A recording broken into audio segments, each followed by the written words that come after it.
All right, so today is May 17th, which is Walter Emil Wordmuller's birthday, who passed away 13 years ago now. Super sad, died at 63 and 61, excuse me. And a week before my first Father's Day, this episode, so I woke up kind of choked up this morning. And this episode is probably my favorite memory of my father. So thank God we have it on camera. But we actually made a cooking show called Off the Cuff. It was the first one I ever made. I posted the second one before, the Food Network one. So this one was off the cuff. It was my first idea for a show. Judging by what I'm wearing, it was like 2001-ish. I was still in the food industry, probably working at the St. Francis, either living in San Francisco or had just moved to Alameda. Still young. Number age started with a 2 in front. I'm guessing 28, something like that. So anyway, I flew to Florida. My dad and I never had like a great relationship really, and so I flew to Florida, and it was the only time in my life that I just flew there to visit my dad by myself. So it was a good time, and we made this video. And Off the Cuff is really a show where I go into a supermarket and just figure out what I'm going to make with stuff I've never seen before. And we did it in Orlando, Florida. It was an awesome supermarket. I wish I could go back and do it again, especially with you, Dad. Just know that I love you. I miss you. We all miss you. I think about you every day. Your granddaughter asks about you a lot, and I love you, man. Bye.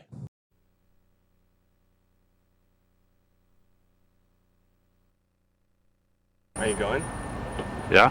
right now? Mm-hmm. Really? Seriously? Yeah. Oh, hi, I'm Garrick Wordmuller, and you're watching Off the Cuff. We are in Orlando, Florida. Tonight I will be making dinner for my stepmother and my father. We're at the fresh market here. We don't know what we're gonna make, but we're gonna hope that it's tasty. Okay, we're back. We had some technical difficulties at the store, but we are back in Celebration, Florida, tourist capital of the world here. And what I'm trying to do is do some local things we haven't tried before. Like I say, completely off the cuff is the name of the show, and we just make it up as we go around here. I found these jumbo, ginormous prawns. These weigh about 1/5 of a pound per piece. So that will be quite nice. And then to go with it, I got these little, these are Key West prawns. And they actually look like a giant Kauai prawn. So I'm assuming they'll be sweeter, and they do look clean. Kauai prawns, I don't know too much about these, but we can open it up and see. More than likely, you don't even need to devein these, it looks like. But they are larger, so we'll check that out later. So to go with that, I found, gonna do kind of an Asian flair on that. That'll be our first course. So I'm gonna have mango, avocado, cucumber, and this is a Florida honey tangerine. We're gonna put those together as a relish, some ginger, some rice wine vinegar, give it some zip. And then I found these too, and we're gonna do, this is a key lime. It's a giant green lemon, is what it looks like. But we're gonna do a beurre blanc with those, as well as ginger. So a ginger key lime beurre blanc in that, and scallions are gonna be in that dish as well. For the main course, I found, first of all, we start with the protein. Whenever you're off the cuff, you kind of build around the protein, at least I would. This is corvina, it's a Mexican fish. Very firm. I've actually never had it. It should be delicious. It's big, it's heavy. I've been told it's chicken-like in texture. So then I found this thing, these things. This is called, and I will wash all this stuff, I know I just handled fish. Green kohlrabi. This is kohlrabi. You notice Robbie and broccoli rabe, and it's kind of leafy like that. I was told it tastes like cabbage. So from that thought, with the fish, cabbage and fish, I was gonna do, since I don't know what it tastes like, everything's better with bacon, right? My wife doesn't think so, but just about everyone else does. So I'm gonna dice it up, saute it with some bacon, and that gave me kind of a German idea to do something, you know, stick with kind of a German theme. But I also had these Florida, these are yellow tomatoes, but they're firm and they're like basically a green tomato that's, I think, a little ripened is what I think this is. So I wanted to do these, and these typically are southern fried in cornmeal or something of that nature. But with that and doing the German flair, I had kind of issues, you know, to make it all fit together. So what I'm going to do is just probably pan-sear them and use them as a base for the plate. We're going to have the kohlrabi sauteed up, boil some fingerlings, and do kind of a warm potato salad that way, whole grain mustard and bacon. Really, really good, tasty stuff. For the sauces, on the main course, I have some arugula and some watercress. Once again, swamp grass, watercress is known as, so we're going to puree that up for one of the sauces. And then I'm going to do, to tie in the smokiness, and I was going to do like a roasted tomato or a grilled tomato vinaigrette to go with that. And obviously there's still, to tie it all in, I thought dill would be a good solution because it sticks with the European theme. And the smokiness of the tomato vinaigrette will also tie in with the bacon. So that's kind of what we're looking at. And also we have tomato. Oh, and this is interesting. This is a Scotch bonnet. However, since I'm here with my father, I got the Holland Scotch bonnet, which is green. Now, some people will say that the Scotch bonnet, or habanero, if you will, is the hottest pepper in the world. They're lying. I don't know what it is, but it's not this one. It's hot, though. Wash your hands after touching it. And other than that, I think we're going to see you in the kitchen. Okay, we're back in the kitchen. I'm about to start the beurre blanc. We have here the aromatics for the beurre blanc. We have ginger, shallot, and scallion. You notice it's chopped a little rough. I am a chef without a chef's knife. I have only serrated knives here, so bear with me on that. So we put them in. Go ahead and come over here. We're adding wine to this. Come on in. Okay, this is a Sauvignon Blanc I'm using. It's a French Sauvignon Blanc. Rule of thumb, use what's drinkable. You don't have to use what you want to drink if you're on a budget like so many of us are. Just use something that's good. Don't use garbage, because then you'll come out with garbage in your food. Peppercorns. There should be bay leaves in here. I forgot to get them, so we are doing without. And next we have our arugula and watercress, which I'm just going to give a quick blanch. Notice also I'm poaching, well, kind of par cooking the potatoes, and then we're just going to shock them and do that. And I need a towel. Here. We have these tomatoes in the oven right now, and what we're just going to do is basically char them. Oven's at 450. I think I'll turn it to 5. These go in. And these are pretty much done here.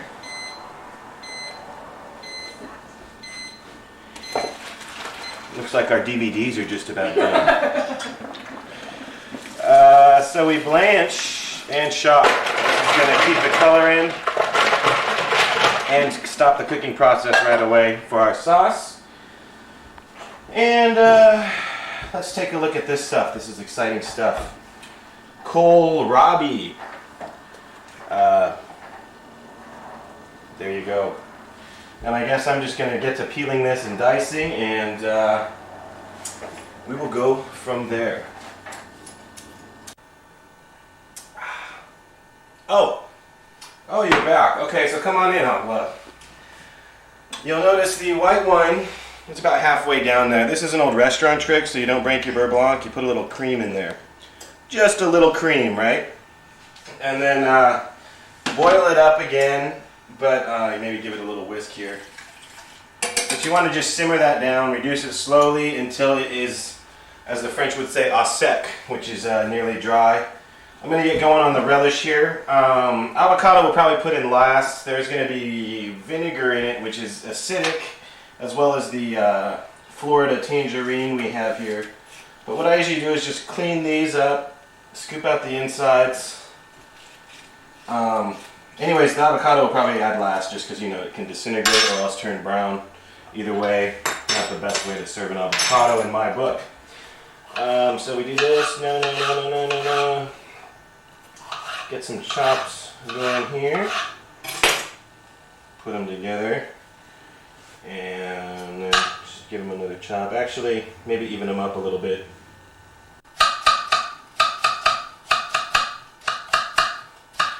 So we're going to mix the avocado, probably do some mango.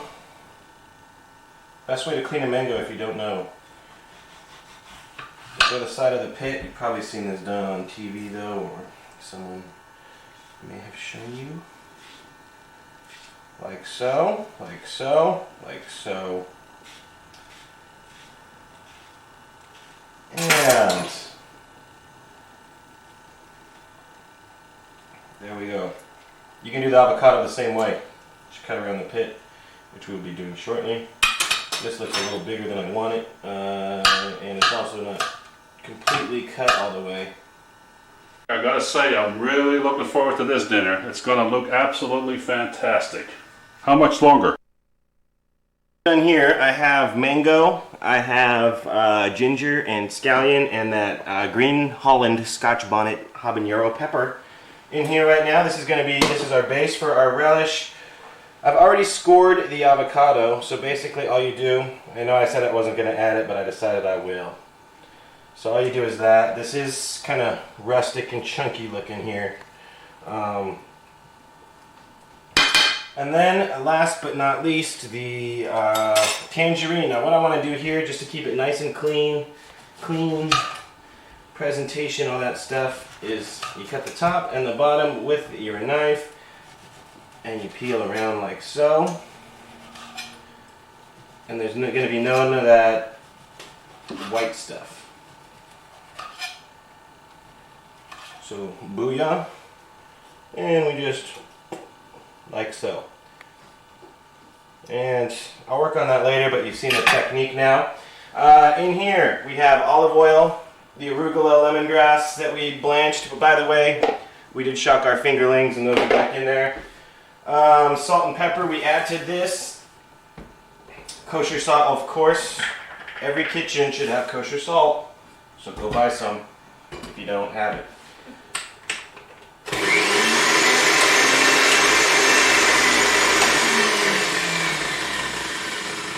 And it looks like we may need some moisture in there, doesn't it? Okay, so we'll take care of that. We got an oven going off. And look what we have in here. 500 degrees for 1 hour. We have charred tomatoes. That's what we want. It's going to give it a nice smoky flavor, like I said. Go with the bacon. Tasty, tasty, tasty. So I'm straining the sauce. You'll notice I'm using a tea strainer. Which is pretty unusual. Simply because it's what we have, and this is off the cuff. Also, I added the juicy key limes to this. Can you smell it? It's delicious.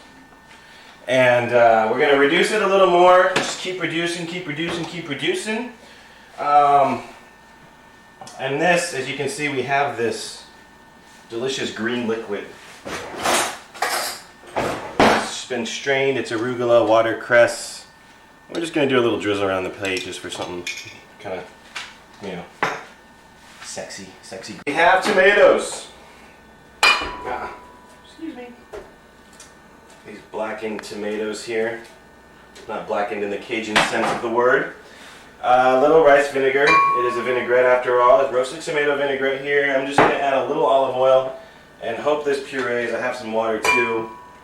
So we're going to have, basically we're going to have this one and then the wheatgrass. Not wheatgrass. It looks like wheatgrass though, doesn't it? Arugula watercress stuff going on too.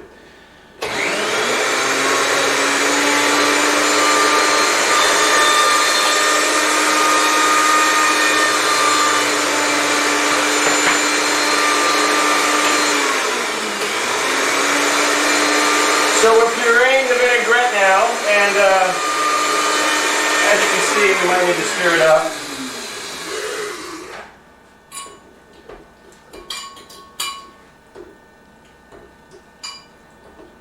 Stir it up a little. We're going to keep pureeing, and then we'll show you some butchering techniques for the fish. Have you ever seen such a large prawn? All right, what we're gonna do, we're just gonna do a slice down the middle here on these jumbos. 0.25 of a pound, this sucker probably.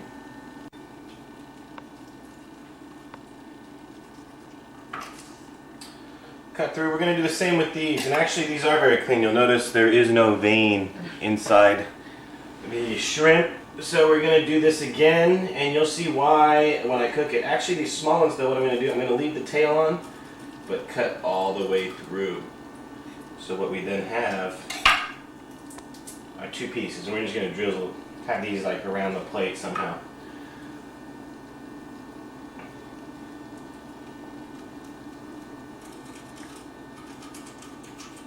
Try to get the tail on both sides. It's not always easy.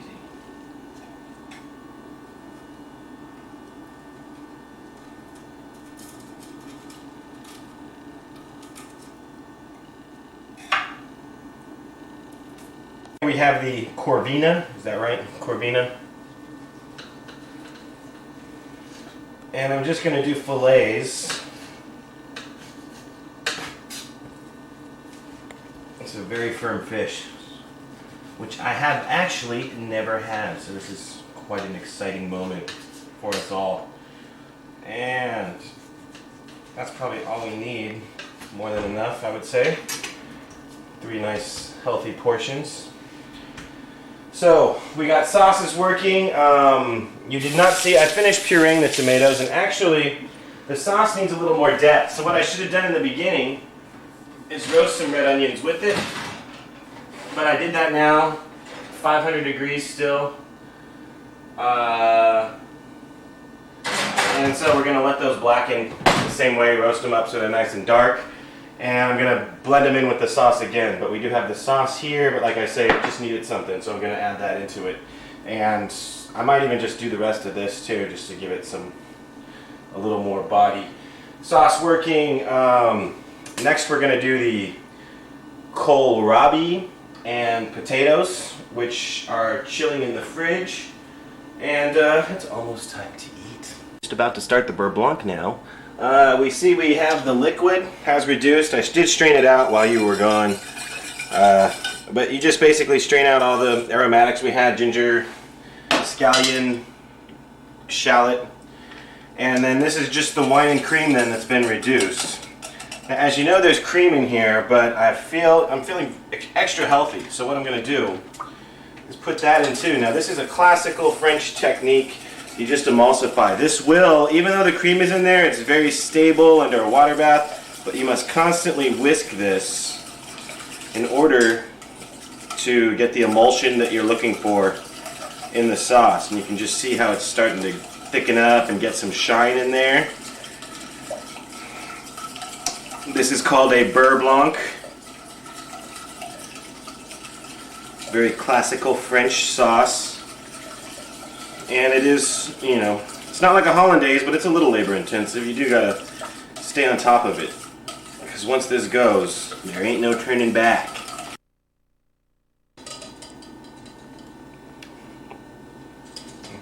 That's good. I may just put a little bit more butter in it just to round it out, actually. But just so you know, I'll go ahead and whisk this in off the camera, but we'll put this in so you'll see. This is the key lime lemon zest. As you know, there's key lime zest, excuse me. So that's what the end result will look like. I'm just going to take probably 2 of these, put them in,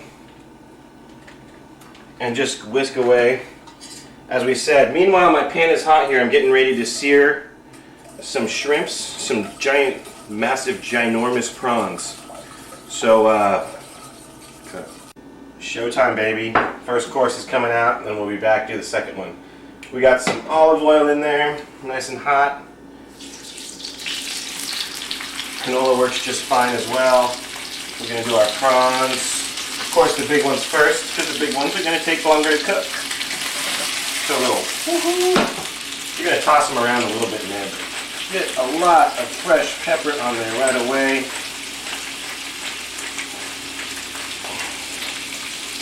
Some salt, kosher, always when cooking. The other stuff is for your driveway. Crank it up a little bit and actually.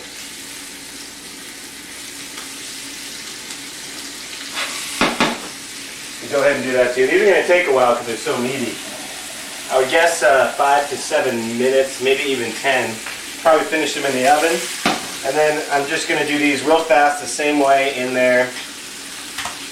And then I'll show you how to plate this bad boy. Have you learned anything today? I learned how to probably eat very well.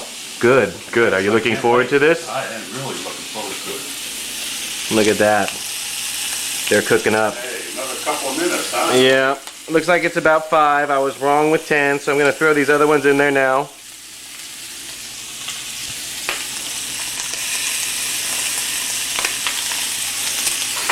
And then we'll go from there. These are just about done. What I'm going to do, a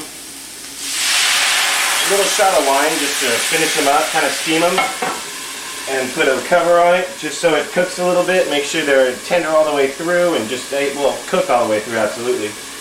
And should be ready in about another minute. Setting up the first course. Now we have our relish, the beurre blanc, prawns are done. They're just staying warm in there. One rule about food is hot food hot, cold food cold. They tell you in culinary school, things like that. You'll notice this is cold and this is hot. This is actually room temperature, but the reason I did it, I think the sauce is going to go very well with the prawns. It's going to be nice and buttery and rich, and this is just something light to kind of go with it, you know. It's a first course, it's going to be light. So here's how we're going to do this. Just your average everyday coffee cup, and I'm glad that worked. Throw the avocado on there, and then, excuse me.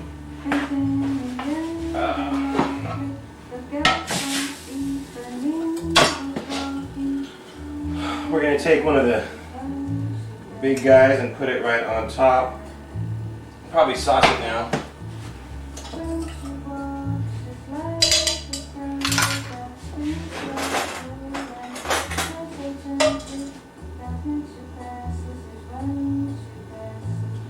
So we do one of these numbers with the sauce. Go ahead and get it on there too, so it kind of flows through everything. And then the little Key West prawns, live and direct from Florida, live and direct in full effect. Some garnish with that, and we have our first course. Look at that. For a very special young lady, here you are. Ooh, magnifique.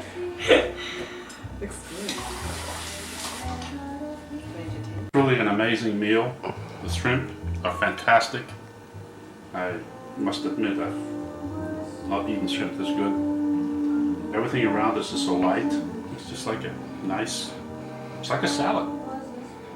Great. Wonderbar. Just fresh, tantalizing. Every bite is a delight. This here is some hickory smoked bacon. This is real bacon. It smells like wood and smoke. That's nice and pink, which means it's been properly smoked. And what we're going to do, I'm just going to actually, I think our pan's probably ready.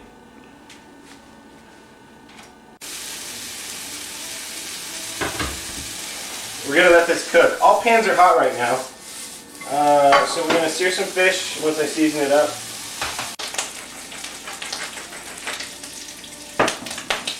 Best thing to do when you're seasoning fish, season one side, put it on the pan, season the other. So we're just going to add a little bit of oil here. Very simple. Keep it simple, stupid is the rule.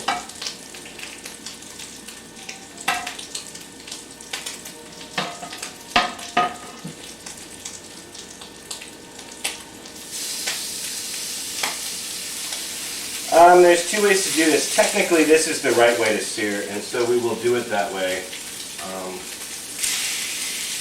Because we have a skin side, then the top. You'll notice I didn't really even season the top of these fillets, so I'll do that with this one. But we'll get a nice crust, the sides are seasoned. shoot, I should cut that.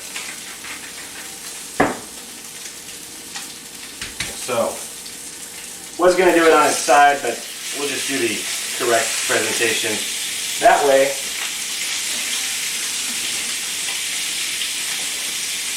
Next is the tomatoes. Basically what we're going to do, since we don't have I mean, what you want to do is sear the tomatoes like you're searing the fish. We don't have that kind of... And I'm assuming we just saute this stuff. Like I said, I've never even seen it before today.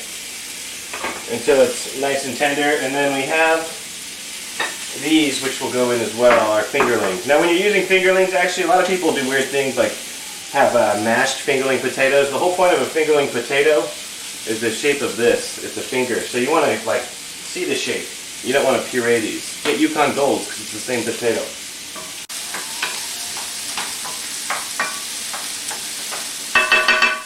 Okay, we're going to season our tomatoes now.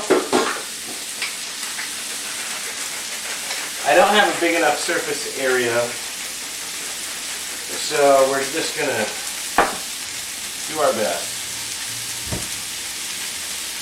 You notice I turn the fish over nice and golden, that's what you want. I'm going to actually throw them in the oven after that, but we do this with the tomatoes, sear them up.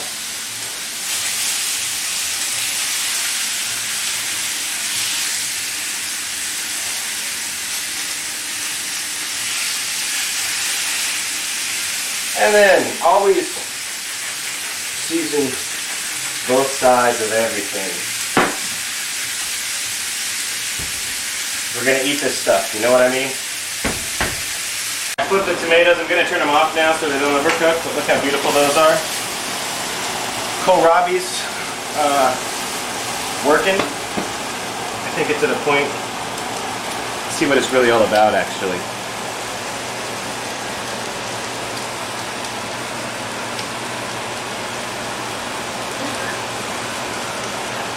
Tastes like cabbage, like they say.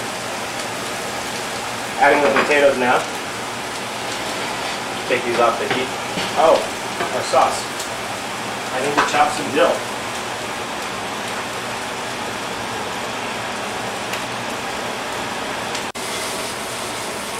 Alright, this is working here. Alright, this is basically a Floridian take on a German potato salad.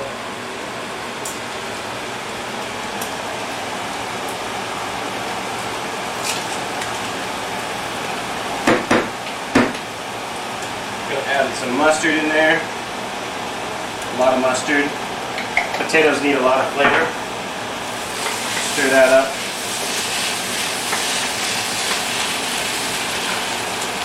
Probably a little more salt. We have our vinaigrettes here. We are going to serve this warm. So I'm stirring in some chopped dill.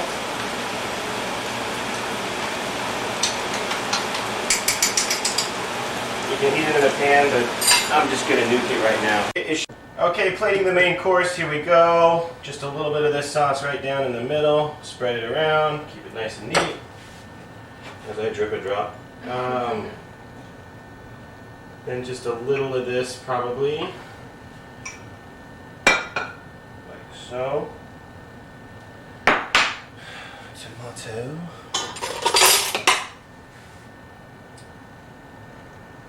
Put that off to the side a little bit.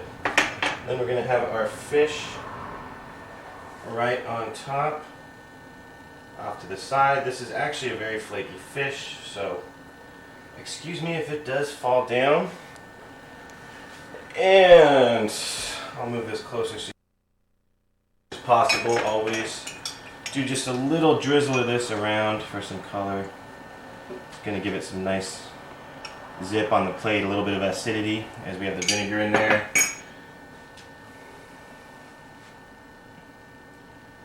And we'll put that there, and that is our main course. I will be the first to admit that I'm not a pastry chef here, but we're moving forward on to dessert. This is sugar and water. It's a basic caramel. I am also very horrible at making caramel, but hey, we're giving it a shot. I've always been the meat guy in the kitchen. Used to run banquets and stuff like that. So we see what's starting to get that caramel color, and I think it's right about there, because if once this goes past a certain point, it's basically a rock, a sugar rock.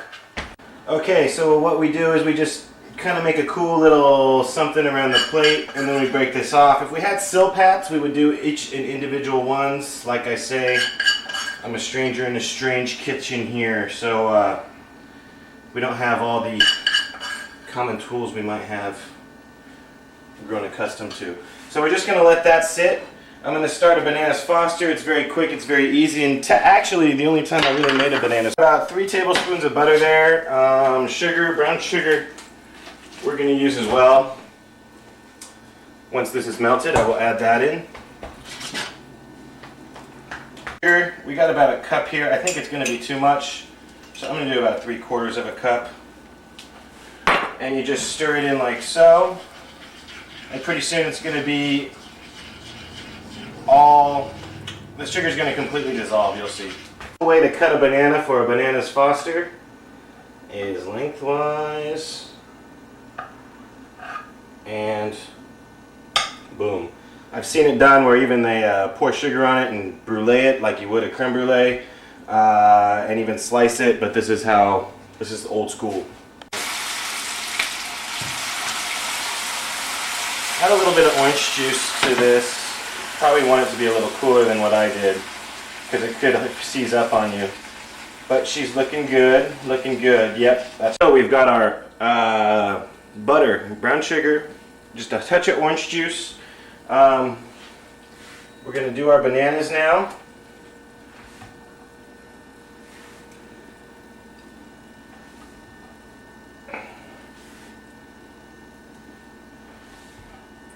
And these you just cook, let them get a little brown, soft. Okay, so what you want to do with these, if you have a small spatula with a handle that tilts, that's what you prefer to use on this. But you just want to get these pieces, leave them as whole as possible. If they're smaller, that's okay. Like I say, if you have a silpat or something, you just do a parchment paper, just do it in little sections. We didn't have that luxury in this case, so we're doing it the old-fashioned way. What you call perfect bananas for your bananas foster. You take them out now, leave the sauce in the pan, but take your bananas out. I don't like mine overcooked, and many times if you get them overcooked, so definitely want to take them out while they're still firm, because they do soften up as they sit. What I have here is very hot sugar. This is like tar on you if it touches you. What we have in here is rum. Now if you pour a bottle of rum and you have open flame on your stove, you could be holding a Molotov cocktail in your hand that could explode in your hand. So do yourself and do your dinner guests a favor. Be patient here. There we go. So you're just going to let the alcohol cook off a little bit there. If you're using cognac can sneak up on you, so do be careful on your flaming cognacs. Don't you see this? Bananas back in the pan. I tend to let this, you want to let it cool, it's going to thicken up as it sits, and like I said, I left the bananas firm, so I mean, tableside in the old days when the waiters used to do it, they would just, obviously you do it right now, but let the sugars thicken up a little bit, I think. Having your dinner party and you're serving ice cream, here's a tip for you. Pre-scoop your ice cream. It's firm, but it's scooped, and you just go like this. Put that in the middle. For this one, gotta move fast, obviously. Ice cream waits for no man. Keep that in the center, try to, as much as possible. It's gonna slide all around, there's nothing you can really do, so just do the best you can. Put that on the edge. Sauce around the plate.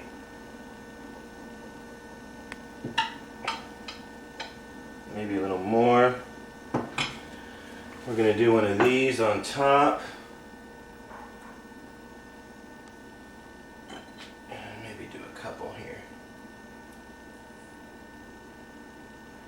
Rule of thumb too is always you want to serve ice cream with a cookie. So if we can fit that there, like so, and that's our dessert. So good. Can I have some of it too? Please? No. Anyway, All for me. we had a really good meal. First course, main course, dessert. It was excellent all the way through. Are you big Kohlrabi fans now? Yes. Converted. I will say We learned all kinds of things here. Kohlrabi. We're gonna boil it next time. And those of you out in TV land, I would boil it in salted water first and then use it because it did come out a little crunchy. But thank you for joining us. I am Garrick Wordmuller signing off here for Off the Cuff. Please choose me.